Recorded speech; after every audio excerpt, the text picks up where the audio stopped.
Ինչպես կարող է մարդը փոխել իր քաղաքական հայացքները, սիրելի ընկերներ, երբ ասում էինք, որ պետք է պատասխանել, երբ Ադրբեջանից հնչում էին հայտարարություններ, որոնք ուղիղ կերպով սպառնալիք էր Հայաստանի Հանրապետության ազգային անվտանգությանը, եթե այսպիսի հայտարարություններին նախկինում քաղաքական պաշտոնում ներկայացված անձը չի պատասխանել, ուրեմն ունեցել է ներքին քաղաքական կաշկանդվածություն։ Այլ կերպ, եթե 300,000 ադրբեջանցիների մասով մենք անդադար հիշեցնում ենք, որ այնտեղից հնչում են հայտարարություններ եւ Հայաստանի Հանրապետությունն անվանում են Արևմտյան Ադրբեջան, այդ հայտարարությանը պիտի լիներ հակադարձում, եթե չի եղել, ուրեմն ցանկացած քաղաքացի կարող է իր ներսում կասկածներ ունենալ, որ անգամ ազգային ժողովի նախկին փոխնախագահ Ռուբեն Ռուբինյանը իր ներսում ունեցել է կաշկանդվածություն։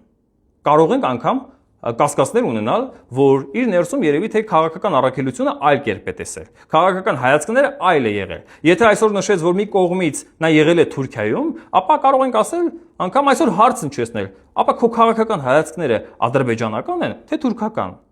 Որովհետև եթե դու չես պատասխանել նման հայտարարություններին եւ չես ցանկանում պատասխանել նման հայտարարություններին, ապա դու ո՞ր պետության շահերն ես ներկայացնում։